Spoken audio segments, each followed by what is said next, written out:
你听说了吗？霍云生昨晚在聚会上答应了柯月的追求啊！霍云生不是已经有婚约了？哎呀，他那么厌恶乔洛，肯定早晚都会取消婚约的。就是，我看霍云生跟柯月更相配。研究所的卫生间里，乔洛听到了这样的对话，他内心毫无波动，只希望这两人说的是真的。如果霍云生真的和柯月在一起了，那他们的婚约也能更容易的解除。他静静等那两人走了，才从隔间里走出来，整理了一下衣衫，往实验室走。然而没想到一出卫生间，就看到了不远处正携手而来的霍云生和柯月，真是冤家路窄。乔洛本打算再在卫生间避一阵子，等那两人走过去了再出去，但刚好有人进卫生间，这下他再进去就显得太刻意了。乔洛只好出门，加快脚步，当作没看见那两人冲向卫生间。然而那两人却不放过他，准确的说，是霍云生不打算放过他。乔洛脚步更快。乔洛，我知道你看见我们了，你最好现在就停下，不然我一会儿还要去实验室找你。乔洛其实挺不明白，为什么霍云生明明那么厌恶他，却总是要主动来找他。他要是讨厌一个人，肯定是眼不见心不烦最好，哪里会主动给自己找不痛快呢？他没办法，只能停住脚步，不然他怕万一霍云生发疯，真的进了他的实验室，弄坏了他的东西怎么办？乔洛深吸一口气，然后转身。霍云生牵着柯月，脸上带笑，像是特意向乔洛来炫耀一样。跑什么？心里吃醋难受，看不下去。霍云生微微抬起下巴，一脸倨傲。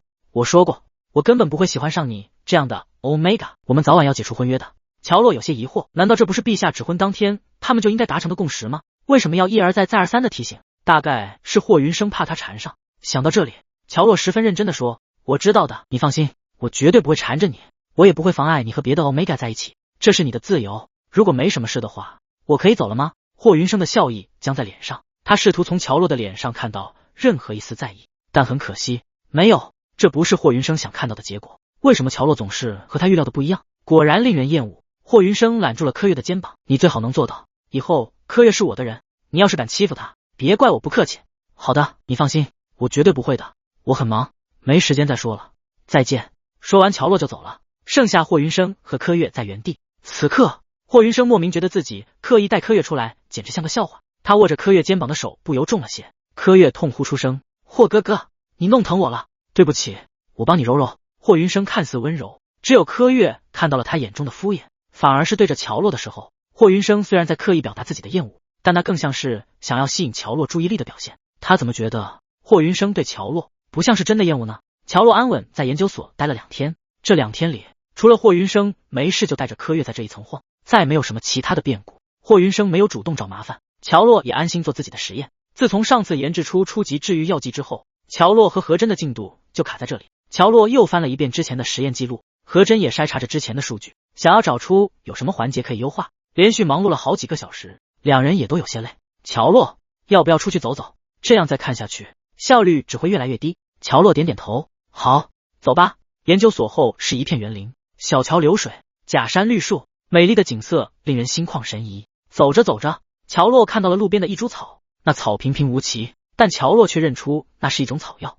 草药在古地球时期运用广泛，能够治愈许多疑难杂症，但科技发展到如今，大多数病症都是用高科技治疗，草药早就淡出了人们的视野。乔洛忽然灵机一动，他们的精神力治愈药剂最主要的部分就是 Omega 信息素提取分离后制成的，但信息素必然面临着时效难题，如果将草药加进去。乔洛，你在看什么啊？乔洛忽然转身，双手握住何真的肩膀，激动地晃了晃。何真，我想到了，我现在就去试试。是什么啊？等下再跟你说。何真看着骤然远去的背影，挠了挠头，旋即他正要跟上去，就看到了另一边正在走来的霍云生和柯月。霍云生也看到了他，目光开始在他身边寻找另一个人，但那人并不在。眼看着霍云生要开口叫住他，霍云生突然接到了讯息，随后整个人都惊慌起来。何真没再多看，匆匆回了实验室，他跑得气喘呼呼。乔洛看了一眼他身后，疑惑道，怎么跑得这么急？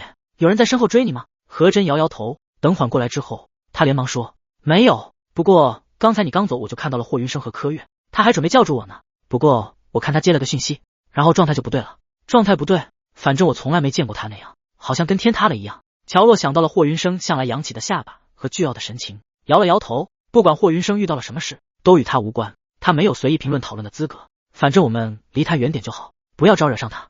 对了，我刚看了一下，我们仓库里有一些药材，你帮我拿出来。药材？你要药材做什么？你不会是想，不愧是你乔洛，毕竟两人一起做实验项目这么久，还是很有默契的。眼看着实验有了希望，何真也激动起来，我这就去拿。隔天又要到和太子约定的时间。乔洛人逢喜是精神爽，他的愉悦完全写在脸上。他早早来到了实验室，却没想到今天何真竟然比他来的还早。哎，你今天怎么来的这么早？我昨晚听到了一个八卦，跟你有关，本来差点按捺不住去找你，硬是忍到了今天早上。何真凑到乔洛耳边，你猜怎么着？霍家出事了。霍上将之前不是去帝国外巡查吗？没想到有虫族来偷袭，虽然霍上将击退虫族，但是受了伤，现在已经送回霍家救治了。霍上将虽然不及太子殿下功勋卓绝，但是也是立过功的。乔洛听到这件事，第一反应是担心，这件事确实不小，现在霍家肯定乱成一团，希望霍上将能平安。何真也点点头，不过他更在意的是另一点，也许这样一来，你就有机会和霍家解除婚约了。再说吧，走吧走吧，不聊这些了，我们快点干活吧。本以为这次的八卦顶多到这里，但是没想到中午吃饭的时候，食堂里人人都在说这件事。从旁人的口中，乔洛听到了更重要的事情，霍上将伤势不算特别重，但到底伤到了身体，因为年龄也差不多到了，所以早上醒过来之后，就对来看望他的皇帝请求辞官。霍上将想安稳养老，但皇帝却不允许，直到霍上将连续请求3次，皇帝才终于答应。所以现在一夜之间，霍上将就不再是上将了。乔洛之前其实也有听旁人这样说他和霍云生的婚约，一般像霍上将这样的贵族功臣，就算是陛下指婚，也要指婚以为地位相等的 Omega， 指了他，就算陛下不知道他姓奚素的特别，也知道他乔家如今只剩下他一人。这样不对等的婚约，对霍家来说根本不是恩赐。这其中复杂弯绕，乔洛虽然不知道，但却也大概能猜到一些。如今霍上将辞官，也许于他和霍云生的婚约而言，确实是一个解除的关口。乔洛一边吃一边想。正在这时，他再次接到了陛下的传召。乔洛睁大眼睛，看着与上次几乎一样的邀约，心里跳了2下。上次叫他去世指婚，这次会不会就是解除婚约？一想到有这种可能性，乔洛就抑制不住的开心。他不由摸到了长袖眼印下手腕上佩戴的古玉，冰冰凉凉的触感，像极了他在太子殿下身上闻到的杏烯素，那是凛冽的霜雪。乔洛加快了用餐速度，吃完就对何真说：“陛下传召，我等下要进皇宫一趟，一会儿你先回去，不用等我。”这次的传召比上次要紧急，好在乔洛对皇宫已经较为熟悉，坐了飞行器到皇宫门口，陛下的人已经等在那里。几分钟后，乔洛再次来到了议事厅，他来的算早，不过这会儿已经有人坐在了里面。乔洛抬眼向里面看去，除了陛下和霍云生，另一个与霍云生面容有几分相似的中老年男人，应该就是霍上将了。乔洛进来朝皇帝行了礼，皇帝一脸笑意：“乔洛，不用紧张，先坐下。”等乔洛落座，皇帝也不废话，直言道：“霍上将这边说希望与你解除婚约，你这边怎么想？”没想到一上来就直入主题，乔洛心下激动，面上却还能保持冷静的神色。他完全不需要思考的时间，直接道：“回陛下，我愿意解除婚约。”乔洛的干脆果决让皇帝不由看向霍云生。然而霍云生此时不知道怎么回事，明明这时候也应该附和乔洛，和乔洛解除婚约，但他却迟迟不开口，反而让视看着乔洛，目光复杂。议事厅安静下来，乔洛感受到自己身上的目光，抬头看去。不过同时，霍云生却也移开了目光。陛下，霍上将啊，依我看，你儿子好像并不想解除这个婚约。霍云生愣了一下，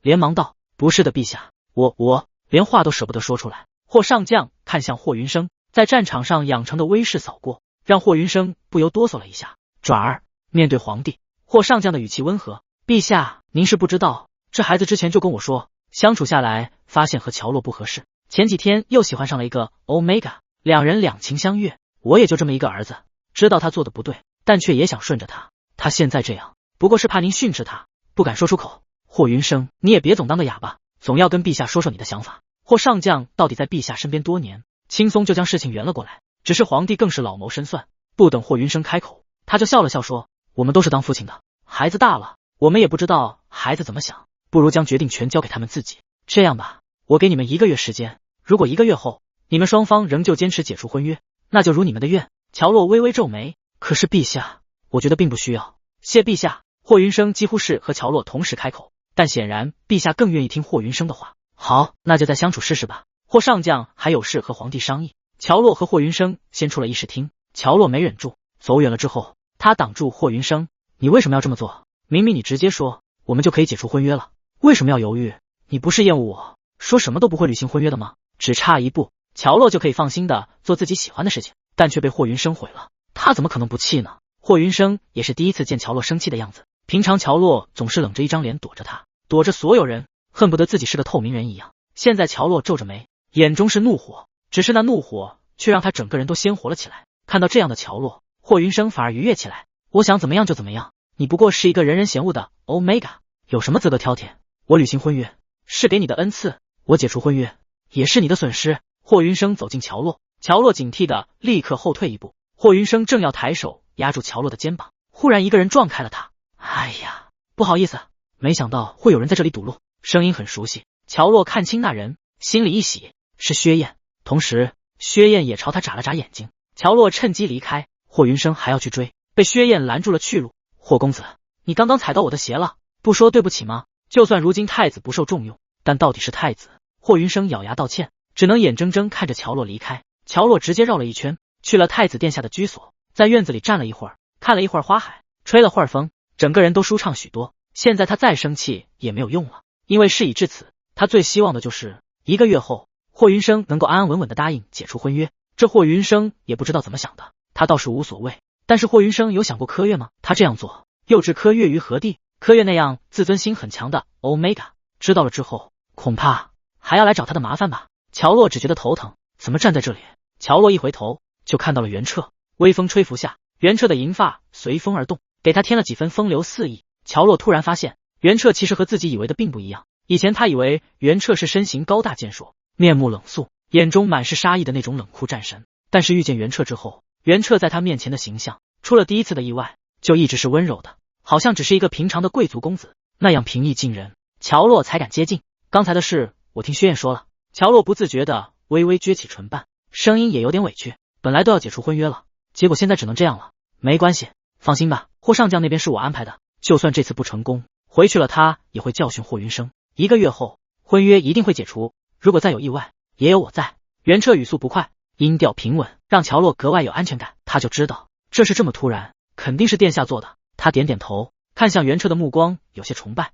我知道殿下肯定会帮我的。乔洛清澈的眼睛里有亮光，白皙的脸颊看起来很柔软，看得袁彻很想抬手捏一捏，但他只是将发痒的手指摩挲了一下，止住了那痒意。乔洛笑起来，脸颊侧边的梨窝更加明显。那今天的任务什么时候开始？现在就可以开始，让陆平先带你过去吧。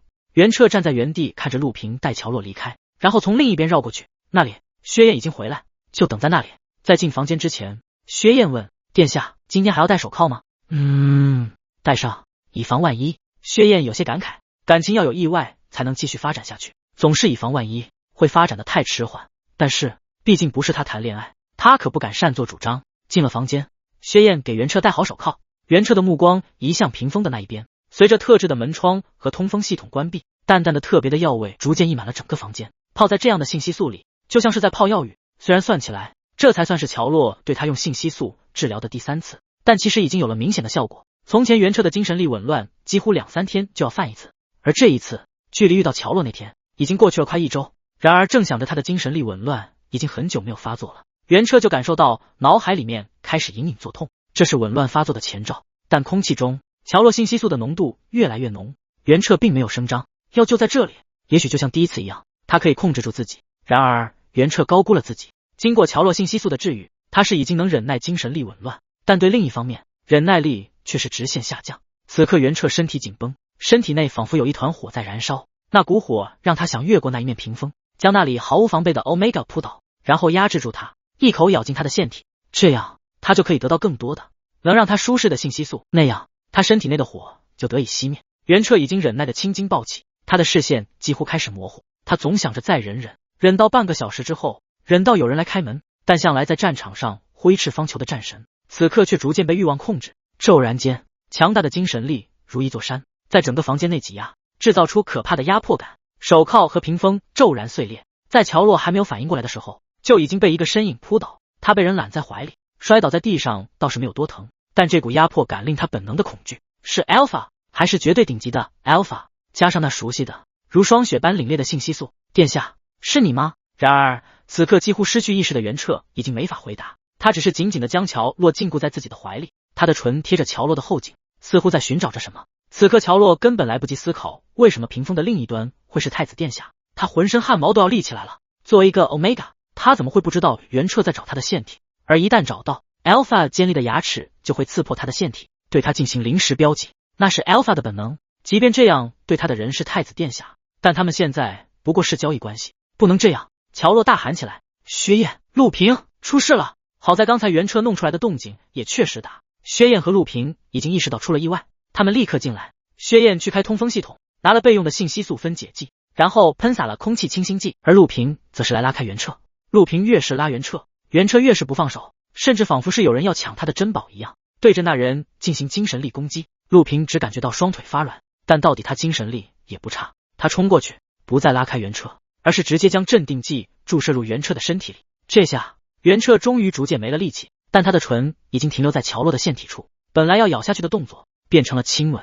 镇定剂起了作用，薛燕和陆平两人将原彻从乔洛身上扒下来，但人是扒下来了，手却还静静地扣着乔洛的手，越是拉开，那手就牵得越紧。薛燕轻咳一声，不好意思，看来殿下不想放手，可以麻烦你跟我们一块把殿下送到房间吗？乔洛的脸早就通红，他点点头，然后跟着到了原彻的卧室。原彻被放在了大床上，而乔洛身后躲了一个椅子，他只能暂时坐在原彻的身边。薛燕小声说，等一会儿你找机会抽回手就好，那我们就不打扰了。说完，薛燕就拉着陆平匆匆离开。乔洛根本来不及叫住他们，卧室的大门被关上。乔洛回过头看向床上的原彻，此时原彻安静地躺在那里，一头银发披散在枕边，那双湛蓝的眼睛闭上，却能清晰地看见那纤长浓密的睫毛。现在的原彻看起来更像一个冰美人，但原彻握着他的手掌却是十分温暖，这样一直下去也不是办法。乔洛试图挣扎，但原彻却握得更紧了。乔洛想了想，释放了一点自己的信息素，果然原彻用的力道不再那么大，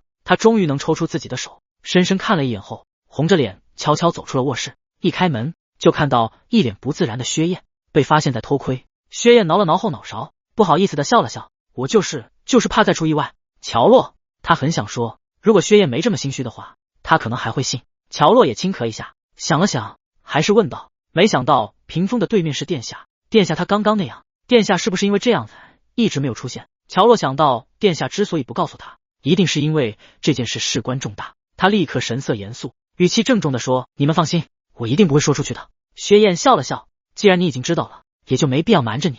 最后一次战役，殿下因为连续作战使用机甲，几乎透支光了他的精神力，援兵迟迟不到，殿下硬撑了过去，但也落下了精神力紊乱这个毛病。我们也找过许多 Omega， 但那些 Omega 都不能治愈殿下，直到那天遇见你，所以殿下才和你做了那个交易。原来如此，我只能告诉你这么多。不过殿下瞒着你也是为你好，毕竟知道太多的人很容易陷进漩涡，一个不慎就很难独善其身。乔洛点点头，我知道的，谢谢你。那你现在想回家，还是要是陆平在这里，很可能就会直接送乔洛回家。但薛燕却很擅长察言观色，刚才说殿下的遭遇时，眼前的 Omega 很明显眼中有心疼和担忧。我可以再陪陪殿下吗？他的精神力紊乱刚刚发作，未免今晚再次发作，我还是再待一段时间比较稳妥。薛燕点头，好，那你进去吧，想走的时候就来找我或者找陆平，我们的房间都在那里。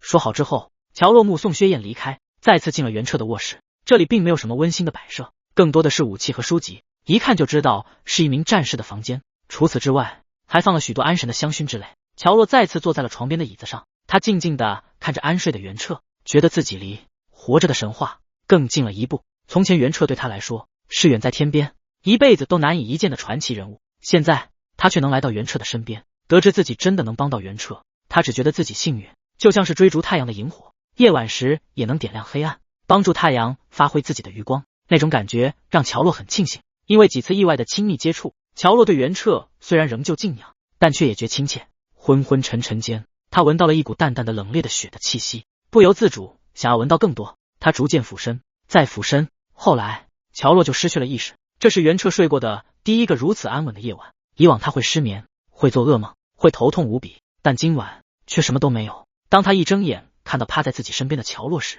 原彻是有些惊讶的，但又觉得是意料之内。乔洛比他想象的要更加单纯，鼻尖是淡淡的药味，原彻只觉精神舒爽，同时他也回忆起了昨天失控发生的一切。说到底还是他太过大意，低估了乔洛对自己的影响，高估了他精神力的治愈程度。不过昨晚的失控好像并不是因为精神力，当然精神力再次出问题是一个原因，但主要的原因还是乔洛的信息素对他的吸引，那是信息素间的诱惑，是 Alpha 的本能在作祟。可乔洛明明只是一个 Omega， 被他吓到也并未离开，真是有一颗赤子之心啊。原彻看到了乔洛手腕间佩戴的古玉，当时给那枚古玉确实是信物，但同时也是监视，他们并不如表面上那样信任乔洛。倒不是乔洛不值得信任，而是多一份防备，他们的路就更稳妥。可现在却觉得倒是多此一举了。他刚想抬手摸一下乔洛的头发，就听乔洛一句无意识的呢喃。他悄然起身，然后将乔洛抱起来，放到了床上。乔洛对袁彻的气息很熟悉，所以完全没有被惊醒。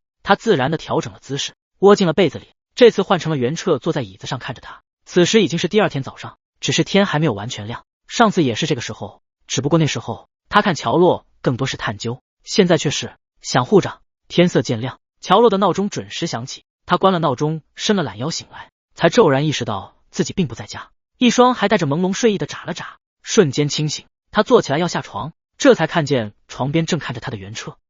太子殿下，睡得好吗？挺好的。不是，我怎么会在这里？我不是。袁彻递给他一杯温水。我醒来看到你睡在床边，所以就把你抱上床了。抱上床？乔洛微微睁大眼睛，一想象到那个画面，就忍不住耳根泛红，脸颊发热。他将水杯放到唇边，喝了一大口，结果却呛了一下。乔洛咳嗽起来，袁彻则温柔的帮他拍了拍脊背。昨晚的事情，我应该向你说声对不起。乔洛缓过来摆摆手，没事的。薛燕跟我说了，你因为战场上透支了精神力，所以导致精神力紊乱，这不是你的问题。袁彻眼中闪过一抹光，上次确实是这样，这次还真的是他的问题。不过袁彻没打算说出来，他目光低垂，说道：薛燕只跟你说了这个吗？是。乔洛昨晚对薛燕保证了一遍，这会儿又对着袁彻保证，这次他更是竖起4根手指。殿下放心，我一定会帮殿下保守秘密的。但其实这对我父皇来说已经不算是秘密了啊。那有些事暂时不适合跟你说，但是你只要记住，如果别人问到你，尤其是我父皇，一定要守口如瓶，不然知道我的精神力紊乱能够被治愈，你会很危险。乔洛没想到竟然会严峻到这一步，要是旁人这样跟他说，他还不一定会相信。但说这些的人是袁彻，乔洛对袁彻有着很深厚的英雄滤镜，他旋即重重点头，眼神坚定。好了，那起来洗漱吧，早餐已经准备好了，我去餐厅等你。好。袁彻起身正要离开，却看到了乔洛凌乱衣衫下肩膀上的一抹青紫，他皱了眉，抬手将乔洛的衣服拨到一边，看清楚乔洛肩膀上的伤后，他按住了乔洛，先别动，你这里受伤了，应该是昨晚他扑到乔洛的时候，乔洛的肩膀撞到了地上。Omega 不必 Alpha 皮糙肉厚，白皙的肌肤上很容易留下印子。抱歉，是我昨天失控伤到了你，我给你涂点药，很快就能好。乔洛想说不用，但是袁彻已经从一边柜子里拿出了一种药膏，打开了盖子，他用食指挖了一大块，亲手给乔洛涂上。冰凉凉的药膏黏糊糊的，但触及温热的肌肤之后就瞬间化开。身上还有哪里疼吗？袁彻的一只手还按在乔洛的肩膀上，两人距离很近。乔洛此时脸颊已经红透了，他呼吸都是紧张的。听袁彻这么问，连忙道：应该没有了。应该？昨晚你好像还撞到了腰 Alpha 的那种恶劣因子又开始作乱。袁彻想到自己失控时臂弯中那盈盈一握的腰肢，不由心颤了一下。他不等乔洛回答，就掀开了乔洛的衣衫，那一截雪白纤瘦的腰肢明晃晃出现在眼前。当看到那上面还残留的红色手指印后，袁彻的呼吸滞了一下。乔洛感受到袁彻似乎滚烫起来的目光，很不自在的动了一下，本能的想要逃离，但是袁彻却加大了按住他的力道。别动！乔洛不敢再动，只看着袁彻再次挖出几块药膏，涂在那指印上。他讷讷的说：其实我觉得这个不涂药也没关系，很快就可以消了，涂药可以好得更快点。袁彻说完，眼神最后在那雪白的腰肢上停留了一下，然后放下了乔洛的衣衫。他放下小药罐，拿方巾擦了手指，简简单单的动作却尽显优雅，让人看着极为赏心悦目。好了，去洗漱吧。乔洛不敢再耽搁，生怕再有什么别的事，要是再来一次，他还真不敢说自己还能顶得住。他大步走向卧室里的洗漱间，关上门，他靠在门上，深深的呼出一口气。太近了，袁彻一离他太近，他就忍不住的心跳加速。乔洛觉得自己刚刚心跳声简直如雷，他都怕袁彻听见了。走到镜子前，乔洛看见了一脸红晕的自己，因为睡了一晚上，头发和衣服都是凌乱的，肩膀处的衣服被扒开，露出一片肌肤，这个样子怎么看怎么不得体。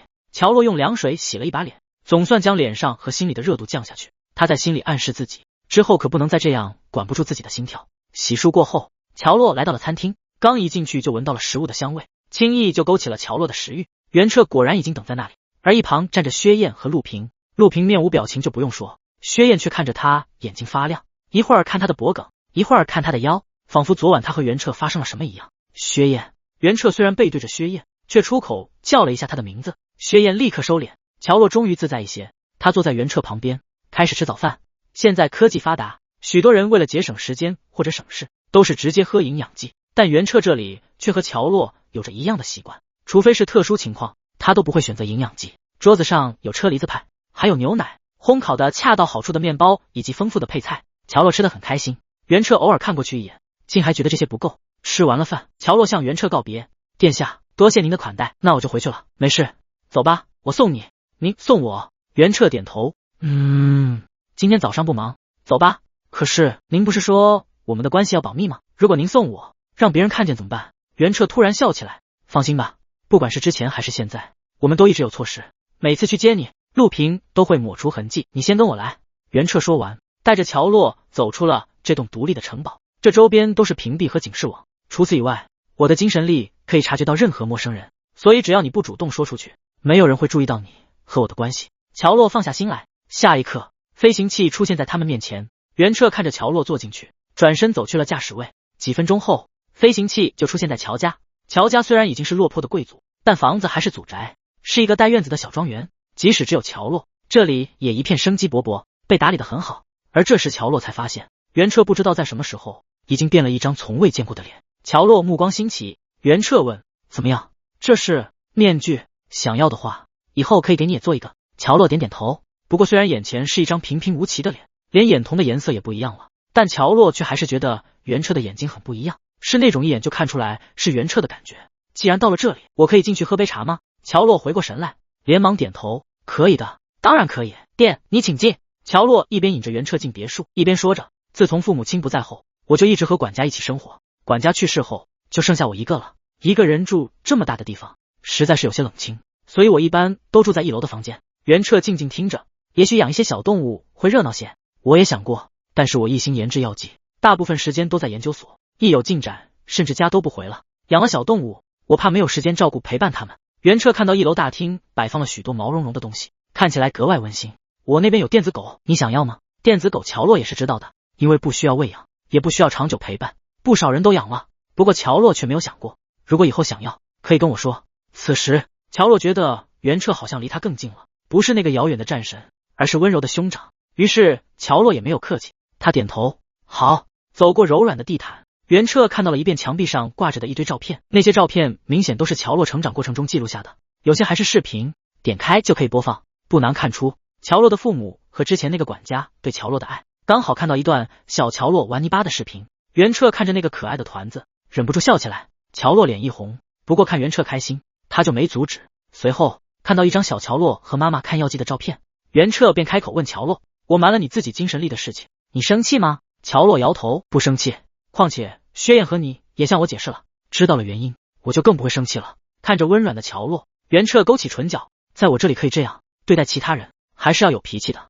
不然容易受欺负。”我其实也就是看起来好欺负，其实我对付那些人很有技巧的。说起了这个，乔洛可是经验丰富，有的人只不过是想在我这里找到优越感，那我就让着他；有的人是真的刻意欺负我，想获得心里的快慰，那我就让他失去兴趣。对，有些没完没了的，我也不会一味的忍让，毕竟不被喜欢的信息素，其实有时候也可以当做武器。袁彻忍不住抬手揉了一下乔洛的头发，乔洛有些不好意思，换了一个严肃一些的话题：“殿下，药剂研究那边又有了新的进展，不过到达下一个阶段还需要一些时间。”袁彻这次也有意说这个，他打开了自己的光脑，将一个人推给了乔洛。这个人叫程无忧，也是一名出色的药剂师，我派他来帮助你们加快进度。我父皇那边已经有了新上将的人选，那人再加上前段时间虫族的偷袭，说明虫族再次开始蠢蠢欲动，药剂早点做出来，也好应对突发状况。乔洛意识到肩上的责任很重，他重重的点头：“好，殿下放心，我一定认真对待任务。”袁彻又拍拍他的肩膀：“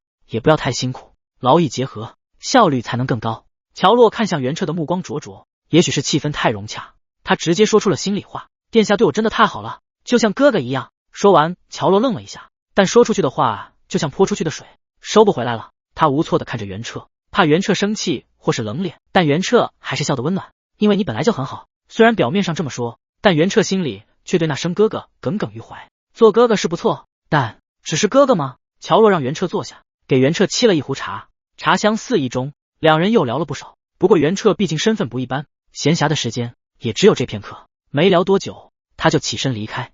乔洛送袁彻出门，袁彻在上飞行器之前叮嘱他，之后有什么事可以联系我们，不管是遇到了研究上的困难，还是受到了欺负，都可以来找我或者薛燕和陆平。还有，最好一直带好那枚信物，它可以保证你的安全。阳光下，普通的脸也遮不住袁彻的一身风华。乔洛光顾着看袁彻，一不小心就踩空了台阶，骤然失去平衡，他心里一颤，以为自己要摔倒了，但却有一双手稳稳地扶住了他的肩膀。不过此时他已经呈现出倒在袁彻怀里的样子，手下的胸膛柔软而富有弹性，冰雪的气息笼罩了全身。乔洛睁大眼睛抬头，透过那张脸，仿佛能够看到袁彻真实的样子。背着光的袁彻实在像是从天而降的神奇。心跳声再次砰砰响起，乔洛耳根泛起薄红，忙退后一步，不好意思殿下，我不是故意的，你要是故意的也不是不可以。袁彻轻笑一声，逗你的。说完，袁彻不再逗留，坐上飞行器径直回宫殿。